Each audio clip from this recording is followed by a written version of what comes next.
Hi there! I was doing some cooking on Sunday and thought that I would just make a casual little cooking video. Why not? So I made a jalapeno cheddar sourdough bread. I used the Little Spoon Farm recipe, which I will post in the description, but I'm not really going to show much of my process because I'm still a total beginner with sourdough. I only recently started to make it. So here I am scoring my bread, and I've got my Dutch oven preheating in the oven at 500. So I'm going to put the dough into the very, very hot pan, cover it up, and put it in the oven. And while that cooks, I'm going to make my toddlers some lunch. So this is a recipe that Molly Gay posted on her Instagram. She called it Blueberry Delight, but it's really simple and they seem to like it. But it's wild blueberries, frozen ones, so they're smaller than regular blueberries and less of a choking hazard. And this is some cinnamon granola I'm adding, some vanilla almond milk, some chocolate chips, some peanut butter, and then a drizzle of honey. And mix it up a little bit. It is a little messy when they eat it because the blueberries dye everything blue that they touch, obviously, but it is delicious and they seem to like it, and it seems somewhat healthy. I also made myself a version of it, adding a little bit of vanilla protein powder and some 0-calorie sweetener, and it was really good. So that's going to be my breakfast a few days a week, I think, when I don't have oatmeal. Definitely recommend trying it out. It doesn't look like anything special, but I promise it's worth a shot. Okay, now my bread is out of the oven. I had uncovered the Dutch oven halfway through the cooking process so it could get nice and brown on top. And it looks good to me. So I got my little poutine trivet out so that I can let the bread cool. And you definitely want to let it rest for at least an hour, preferably 2 hours before cutting into it so it doesn't get a gummy texture. So now it's going to be later in the day, time to slice it up for some avocado toast. And I think it turned out pretty well. I think there's a good amount of cheddar and jalapenos in there. It tasted good. It was really crusty on the outside, nice and chewy on the inside.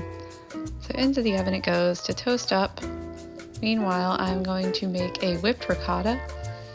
And I can sort of post a recipe. This is just something I made up, but it tasted really good. It's just some plain old ricotta cheese, some honey, some olive oil, salt, and pepper.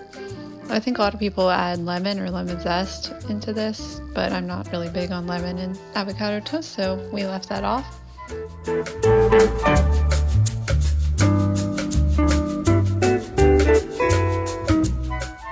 I love this cute little Black & Decker mini food processor. It comes in really, really handy for small little sauces like this. And really whips it up good, and I feel like it's easier to clean than a larger one, but that might just be me. Anyway, after struggling to get the lid on for a minute, we finally got it on.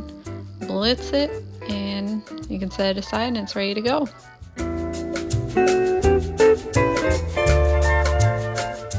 I'm just gonna cut up 2 nice ripe avocados. I only used about 1.5 for 2 servings. These are really tiny avocados, but hey, they're perfect. You don't need but so much. Just make sure it's ripe. So I'm gonna cut it all up.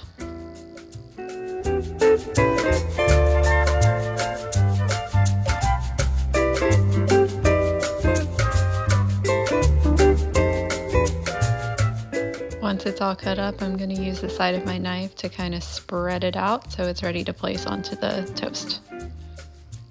Alright, our bread is now toasted, so first I'm gonna put on that whipped ricotta spread that we made.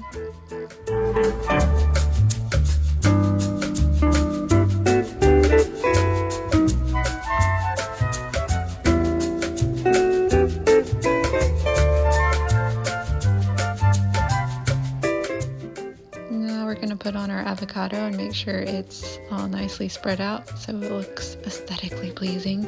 Since we eat with our eyes first after all, right?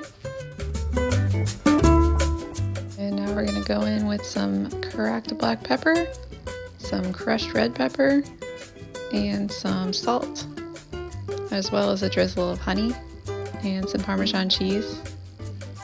And then mine in the middle, I'm gonna put a little bit of balsamic reduction on it that I had in the fridge, just to zhuzh it up a little.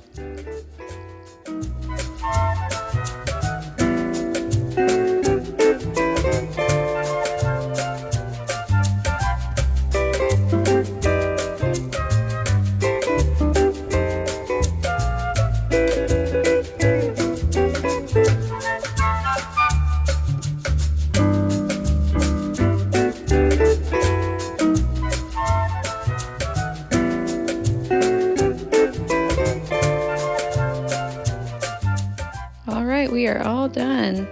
I think sriracha would also be really good on this, or maybe some chili onion crunch drizzled on top, some hot chili oil, stuff like that. I do think that the sweetness of the honey and the balsamic sort of balances out the Parmesan cheese and the salt. But I hope you enjoyed this video, and I hope to post some more cooking videos in the future. Thanks for watching. Take care.